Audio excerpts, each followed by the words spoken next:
जय माँ दुर्गा। नमस्ते दोस्तों, नवरात्रि व्रत की प्रामाणिक कथाएं। नवरात्रि के व्रत को करने से पूर्व जरूरी है कि इस परम कल्याणकारी उत्सव की पवित्र कथा को जाना जाए। इस पर्व से संबंधित कई कथाएं प्रचलन में है। प्रस्तुत है प्रमुख कथाएं तथा एक पौराणिक कथा के अनुसार नवरात्रि में माँ दुर्गा ने महिषासुर नामक राक्षस का वध करके देवताओं को उसके कष्टों से मुक्त किया था। महिषासुर ने भगवान शिव की आराधना करके अद्वितीय शक्तियां प्राप्त कर ली थी और तीनों देव अर्थात ब्रह्मा, विष्णु व महेश भी उसे हराने में असमर्थ थे। महिषासुर राक्षस के आतंक से सभी देवता भयभीत थे। उस समय सभी देवताओं ने अपनी अपनी शक्तियों को मिलाकर दुर्गा को अवतरित किया। अनेक शक्तियों के तेज से जन्मी माता दुर्गा ने महिषासुर का वध कर सबके कष्टों को दूर किया तथा एक नगर में एक ब्राह्मण रहता था। वह माँ भगवती दुर्गा का परम भक्त था। उसकी एक कन्या थी। ब्राह्मण नियम पूर्वक प्रतिदिन दुर्गा की पूजा और यज्ञ किया करता था। सुमति अर्थात ब्राह्मण की बेटी भी प्रतिदिन इस पूजा में भाग लिया करती थी।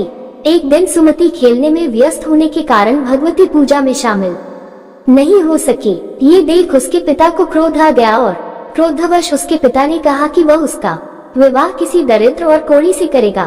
पिता की बातें सुनकर बेटी को बड़ा दुख हुआ और उसने पिता के द्वारा क्रोध में कही गई बातों को सहर्ष स्वीकार कर लिया। कई बार प्रयास करने से भी भाग्य का लिखा नहीं बदलता है। अपनी बात के अनुसार उसके पिता ने अपनी कन्या का विवाह एक कोढ़ी के साथ कर दिया। सुमति अपने पति के साथ विवाह कर चली गई। उसके पति का घर न होने के कारण उसे वन में घास के आसन पर रात बड़े कष्ट में बितानी पड़ी।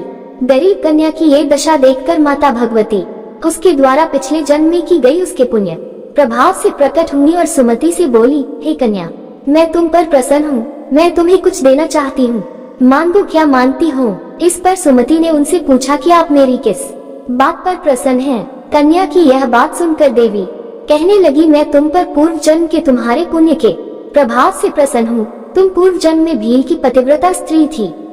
एक दिन तुम्हारे पति भील द्वारा चोरी करने के कारण तुम दोनों को सिपाहियों ने पकड़कर जेल खाने में कैद कर दिया था। उन लोगों ने तुम्हें और तुम्हारे पति को भोजन भी नहीं दिया था। इस प्रकार नवरात्र के दिनों में तुमने न तो कुछ खाया और न ही जल पिया। इसलिए 9 दिन तक नवरात्र व्रत का फल तुम्हें प्राप्त हुआ। हे ब्राह्मणी, उन दिनों अनजाने में जो व्रत हुआ उस व्रत के प्रभाव से प्रसन्न होकर आज मैं तुम्हें मनोवांछित वरदान दे रही हूँ। कन्या बोली कि अगर आप मुझ पर प्रसन्न हैं तो कृपा करके मेरे पति का कोढ़ दूर कर दीजिए। माता ने कन्या की यह इच्छा शीघ्र पूरी कर दी।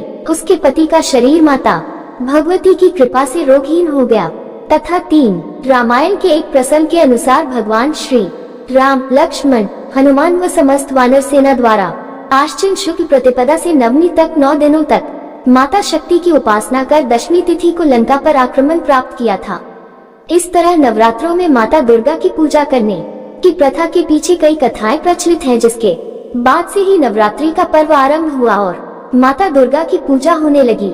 शाक्त संप्रदाय की वह मुख्य देवी है। दुर्गा को आदि शक्ति, परम भगवती, परब्रह्म बताया गया है। वह अंधकार व अज्ञानता रूपी राक्षसों से रक्षा करने वाली, ममतामयी, मोक्ष प्रदायिनी तथा कल्याणकारी है।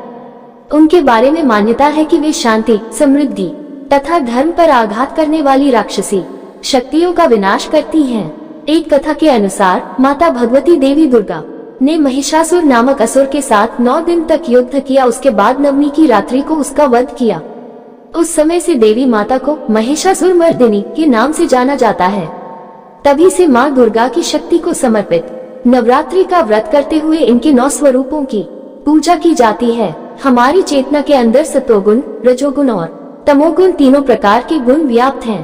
प्रकृति के साथ इसी चेतना के उत्सव को नवरात्रि कहते हैं।